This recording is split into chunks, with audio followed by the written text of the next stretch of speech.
Okay, Trevor, hi. Welcome to the Need to Know Comedy Show, and thanks for coming on the show. My pleasure. Thank you for inviting me. Absolutely no problem. So, you grew up in Lincolnshire?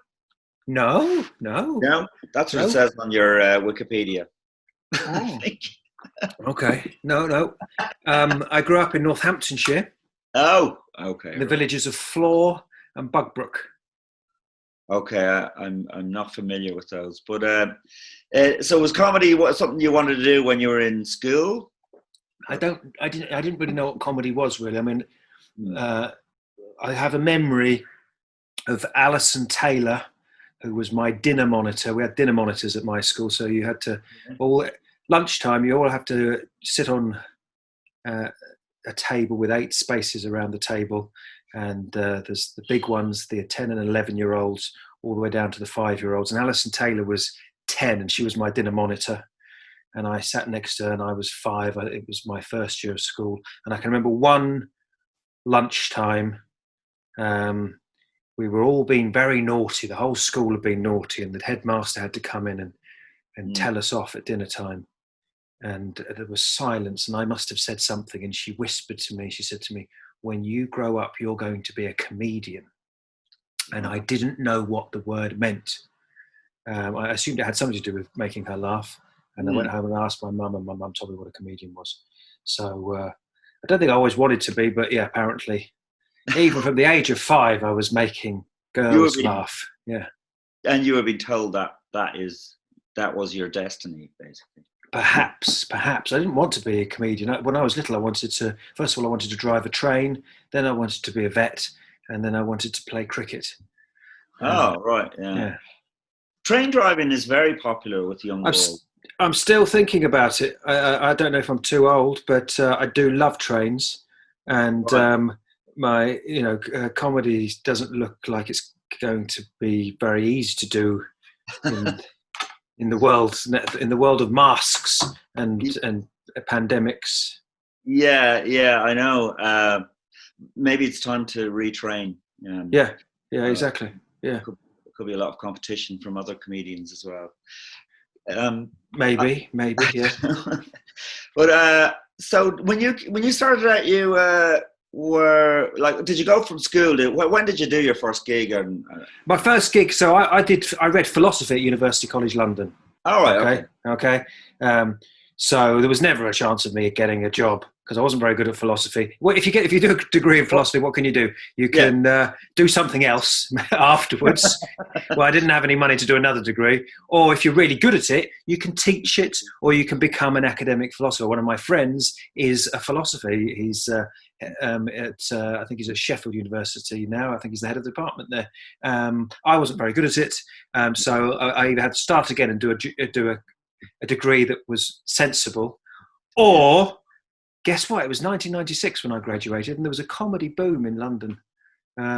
So they had a comedy. Avalon ran a comedy. Avalon is a UK comedy agent, and they used to run a gig, a circuit of gigs at universities. They had a gig at my uni. So my Yeah. first ever stand-up gig was at the Bloomsbury Theatre, because the Bloomsbury Theatre is owned by UCL, All right. and we had some kind of charity thing, and I'd never been to a stand-up gig. I didn't really know what it was. I'd watched comedy on telly, but there's not much stand-up on telly when I was growing up. I think the closest to stand-up I'd seen was probably Ben Elton's little monologues in one of his, was it The Man from Auntie? And then Mark Thomas used to have little monologues on Jonathan Ross's show. I Hmm. didn't really know what it was, but that was my first gig, Bloomsbury Theatre. I told a terrible pub joke and got an encore because Wow. the other acts on before me were so bad that I got an encore. And you know what? I did the encore and I was booed off Yeah. because I couldn't. I had nothing else. I That's hadn't prepared. Yeah, well. Obviously, it's your first yeah, gig. Not yeah. going So to. basically, my career in a nutshell in my very first gig. Um, so, but then Clueless. cruel of the audience to bring you back on just to boo you off. Right, but it's fun, isn't it? That's what I mean. This is what you learn as a comic. You learn that when an audience is booing, they're also really enjoying. They're enjoying that. It's not what the comedian was looking for, but the audience love a good boo. They do. Yeah. The audience love to see a comedian struggle. It's Absolutely. And to be honest, I love to watch a comedian struggle. It's fascinating. Right. Absolutely. It's an important thing to learn, actually, I think, as an act, because I've also had the misfortune of running gigs as well. Yeah. And when you have sort of the bigger picture and it's your night or it's your show or whatever, you've done the lineup. Yeah. Obviously you want everybody to do well, but when somebody goes badly in the right way, it makes the night just as much as if they'd done, better than if they'd done okay, Yeah. And so when it's inevitably your turn to be the one that bombs horrifically, it's good to know that, I think, okay, that's not what I want. That didn't make me feel good. But in some sense, every one of those fuckers that booed at me or they enjoyed hating me. They had a great night out. Yeah. And they may even remember me more than the other comedians that they really enjoyed. Yeah. I had one of the worst deaths ever. It was in a double act at Leighton Live in Edinburgh. It was incredible. Yeah. 3 tiers of people booing. It was quite amazing. Yeah. No, it's a special thing. I mean, it used to. I imagine no professional comedian or somebody who makes their living as a comic has died more often than I have on the stage, and it's an extraordinary, because you kind of get a similar buzz in a way from when it goes really badly. I'm not talking about if they didn't laugh, big deal. No, they didn't laugh, and they booed and they chanted off. They threw shoes at you. That's what I call a death.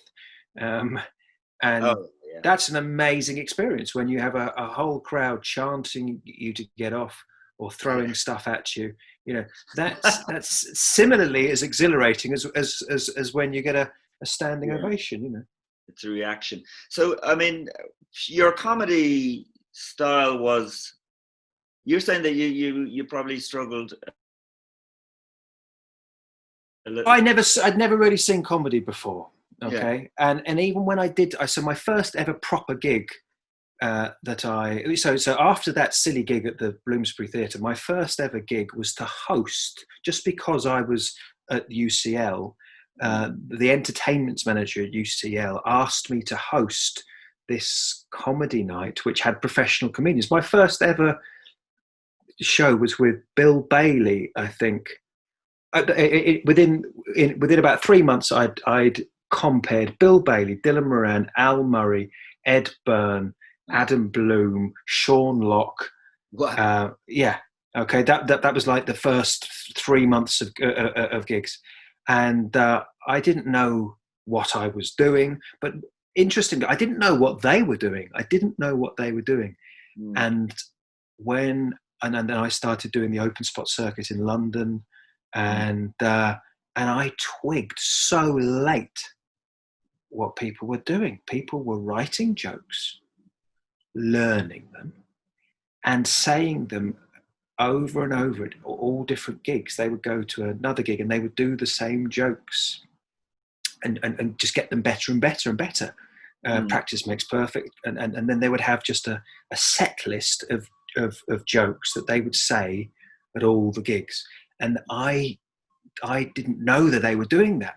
I just thought these people are just really funny, and I one day I'll be as good as them. So I would go out, and sometimes I'd try to remember something I said last time that was funny and worked. But the idea that I would write it down and learn it and work out exactly what the funny bits are never occurred to me. I thought comedians were just these funny people that went on stage and could just be funny.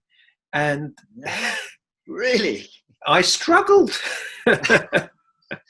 How long did it take you to realize that? I mean, I think it was probably 90. It's probably 2 years. Probably 2 years. Yeah, you're a couple going of years. doing completely new set every time. Not necessarily a complete, but very often, but not necessarily. It would just. I would. Oh, what worked last time? What was that thing I did last time? Yeah. Or I may even write. I thought I was cheating by writing it down. I'd come off stage after I'd said something. I'd write it down, and then I'd sort of cheat by looking at it before the next gig. Yeah. Yeah, so I was, I handicapped myself, I guess, to begin with. So I had and then I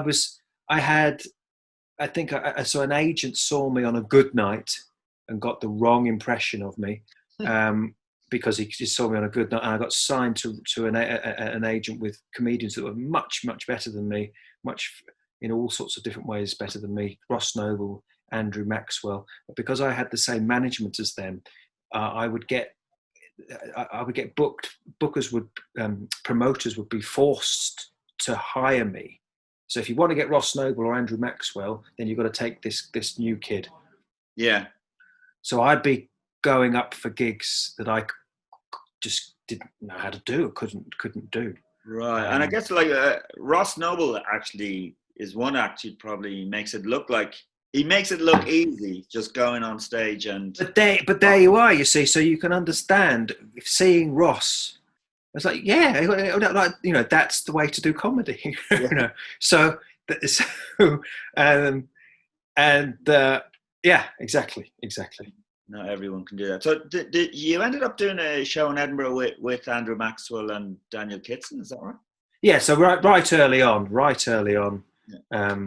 When I was a terrible comedian and didn't know what I was doing. Still, that was, again, I was, and now neither did Daniel, actually, weirdly. The only one that knew what they were doing at that moment, in their career was Andrew. He was gutted that he had to do a show with us too, because we ruined it for him. He had to headline the show after us, and it was Daniel and I dreaded doing it, because we were awful. And then Andrew came on after us and sort of had to, make the room happy, agreeable, and then do his stuff. And so then, how long did it take you to, as they say, find your voice? You know what I mean? Find out who you were on stage and what you wanted to do. Long time. So the show I do now, I really like, and I came up with that show by accident in 2014. So for a while, I used to write jokes, I used to write routines, I used to write shows for the Edinburgh Festival. I'd write comedy. Eventually I figured out how to do it. You write it, you learn it, you practice it, you get better. And I was all right at it, and I made a living as a comedian for 5 years, just as a club comic. And then I wrote a new hour for the Edinburgh Festival in 2014, and the ad-libbed intro to it, after 4 performances, the intro was about 40 minutes before, so I had 20 minutes left to do the show. Yeah. And so I thought, that happened accidentally, is it? Well, I think it's accidentally, in the sense that I think I wasn't really excited about my show. So I was in no hurry to start the jokes. And the introduction was fun. So after 4 performances, I just thought, stop this. You only need to do 20 more minutes, and you've got an hour that you're enjoying, that the audience is enjoying, because the 20 minutes of my jokes is not as good as the 40 minutes of preamble. And I'd found a kind of little structure. I found a sort of format for the show. So what I was doing, I was sort of calling out a fake roll call, like a fake class register. I was pretending I knew who was in the audience and calling off names. And if I did get somebody's name right, Graham, Graham would say yes, and it doesn't sound funny, does it? But somehow it was amazingly funny. So that was the beginning of the show, and then the end of the. I'd give people pads with pens, and they had to write down what they noticed, their thoughts. Yeah. And then I'd read that out at the end of the show, and there was some, and then we end on a prayer, and so there was a kind of format, but there was no content, if you like. There was nothing, so never had to say anything that I'd said before, and so on the fifth time of that show, I told the audience, I said, well, I'm not going to do if you come to see this show that I've written, I'm not going to do that. In fact, there's not going to be any jokes. There won't be anything prepared. There's not going to be any material. It will be a lot of fun. You'll definitely enjoy yourself, but you won't necessarily know why. Okay, and so I'd said it right at the top, so just so that after about half an hour, when I started to run out of ideas, I wouldn't go back and start doing jokes. I said it at the top just to sort of force myself to do the whole hour. And that show, now I've done that show 6 years running at the Edinburgh Festival, and I toured it all over the world nearly. Yeah, I've watched some of clips of it and stuff that other gigs you've done, and it's fascinating because I think what happens is you kind of gather the audience into they're like a group, or they become like a group, and they get to know each other, and and they exactly. So the flaw of stand-up comedy, in my opinion, one of the many flaws in stand-up comedy, is that there's a room full of people, and only one person really gets to talk. So, but in this show, if I say anything funny, it's usually something that I've read out on a pad written by a member of the audience. So you get to hear, anyone can contribute, but there are 4 people that will write down their thoughts. So you really get a sense, and often, if I can, the audience is in a sort of circle, so that they're seeing each other as much as they're seeing me. They're looking at each other. So there really is a sense that you start off in a room full of strangers, and by the end of the evening, you know these people in a way, and the fun is people like to come again because they'll see it once and they'll be like, was that bit planned? Does he know that woman? And was it? And so they'll come back just to see who were the plants, what were the setups, and of course it's never the same. There's nothing set up, there's nothing planted, and so I have incredible repeat business on that show. You know, in the old days, maybe my most crazy fan would come and see one of my written shows more than once.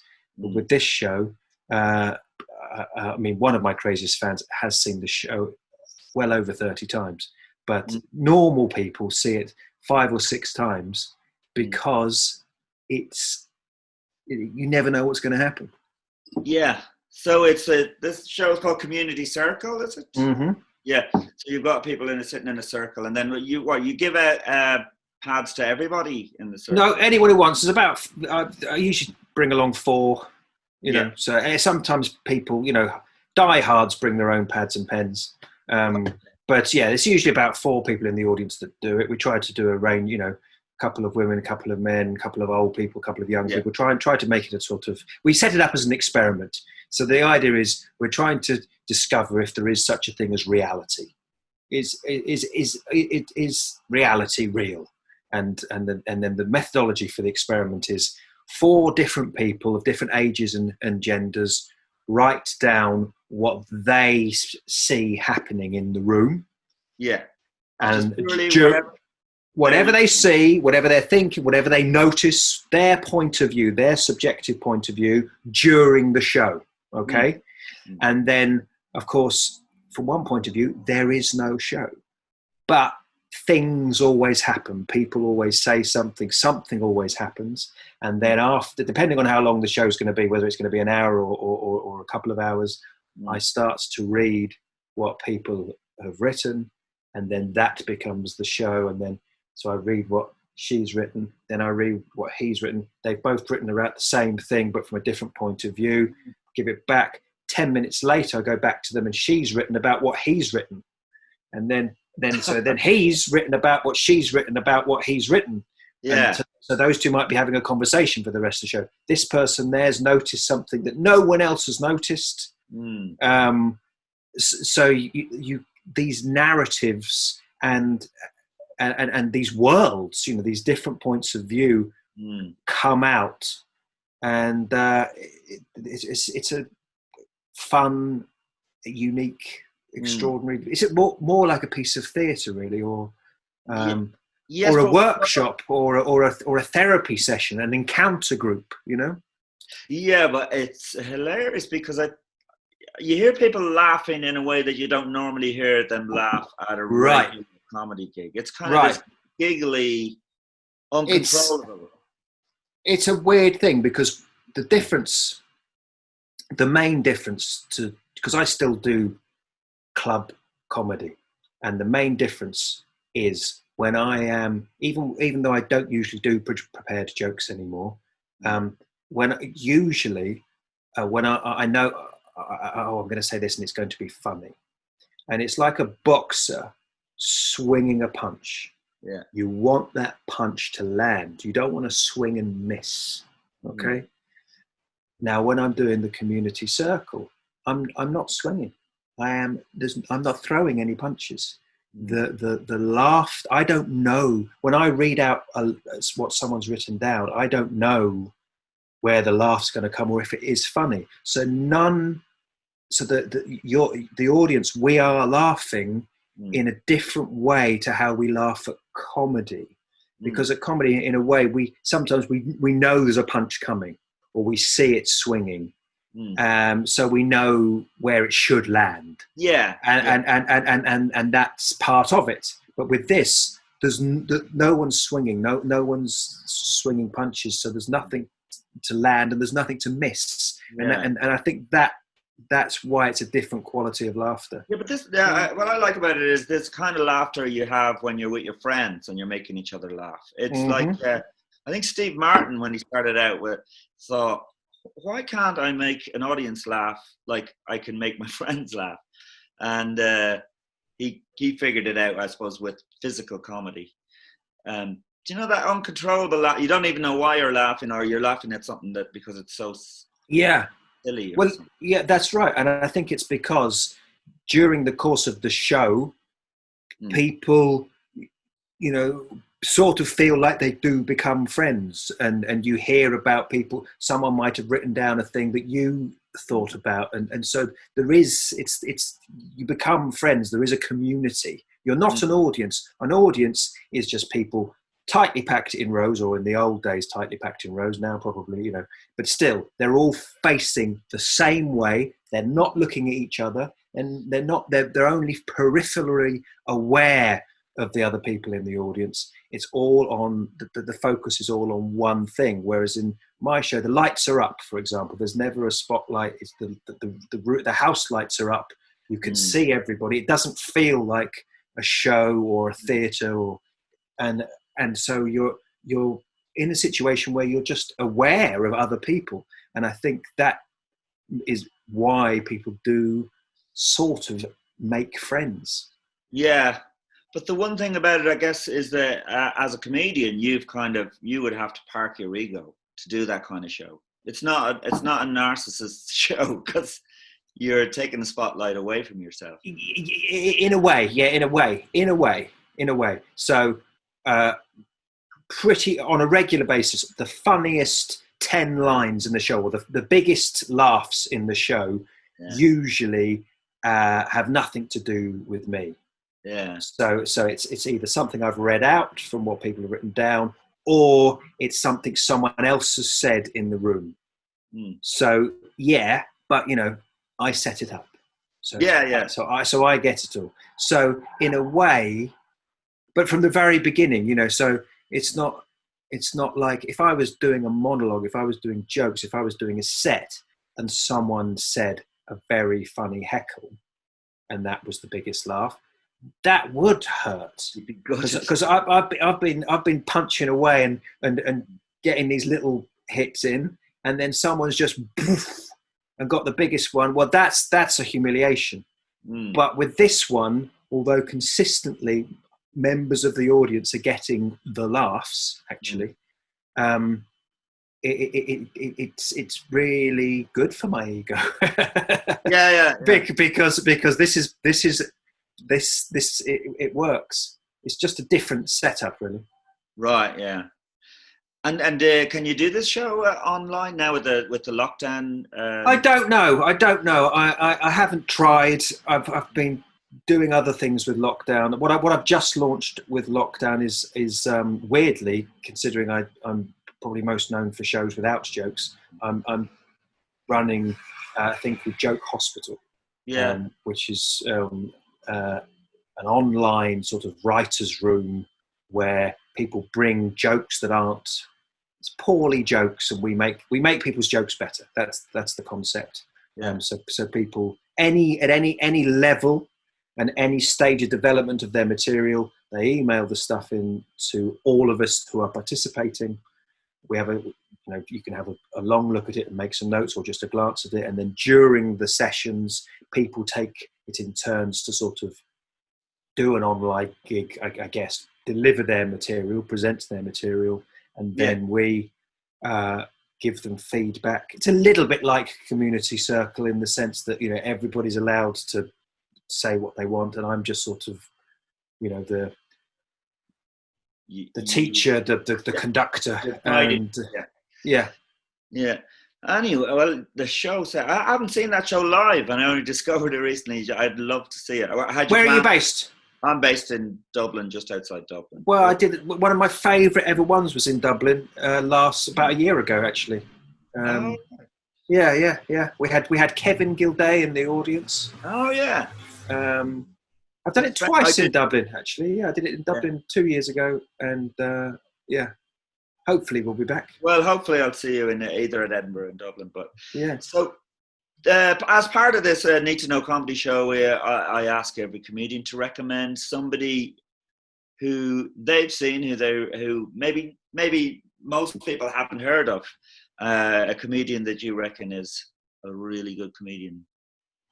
God, there's so many at the minute, isn't there? I mean, there's just so many. I mean, I would have said Alistair Green probably a year ago, but now I think everyone's heard of him. Do you know Alistair Green? I don't, actually. So he was always an amazing stand-up, and then over the last, maybe it's 4 years now, his Instagram stuff is extraordinary. Right. It's just him and his phone, and his imagination and his extraordinary acting ability, and he creates these characters. It's amazing. He sold out the Prince Charles Cinema in Leicester Square here just before lockdown. I think I was away; I couldn't go to it.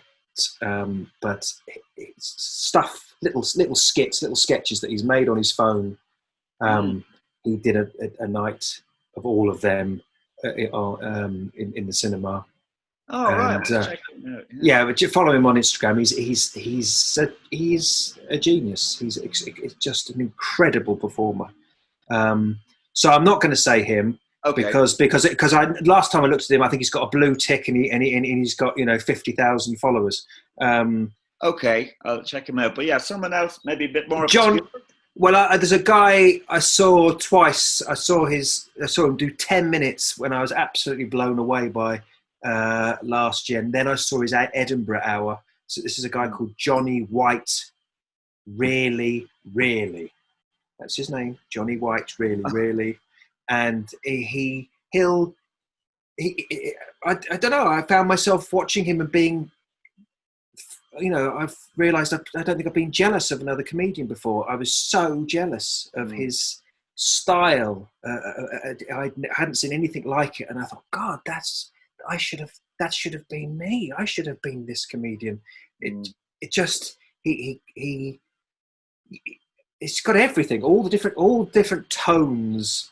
It's a little bit. It reminded me a little bit of what I felt when I watched. And I wasn't a comedian when I first saw Dylan Moran, but there was a poetic quality to it. There was just a sort of, you know, a novelist's eye, if you like, for detail. Yeah. A very disarming, bumbling, humble delivery. And yeah, he just goes anywhere from sort of little plays to poetry. I don't think he does conventional jokes even, but it's so funny. Johnny White, really, really, probably haven't heard of him, and I don't know what he does online. Yeah, I'll check him out. So we'll try and get him on the show. Johnny White, really. Yeah, really, get him on the show. Get him on the show. Yeah, yeah, yeah, and get Alistair. Get Alistair Green on the show. Absolutely, yeah. He sounds amazing. He's extraordinary.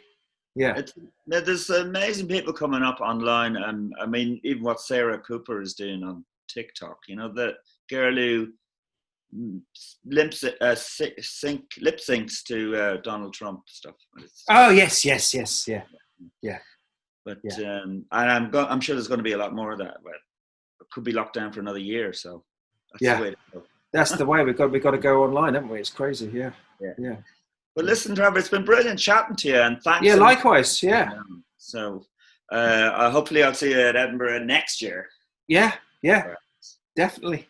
Or if not, maybe in Dublin. Yeah. Yeah, hopefully. Yeah. All right. Yeah. Thanks a lot, Trevor. All the best. Thank you. Bye.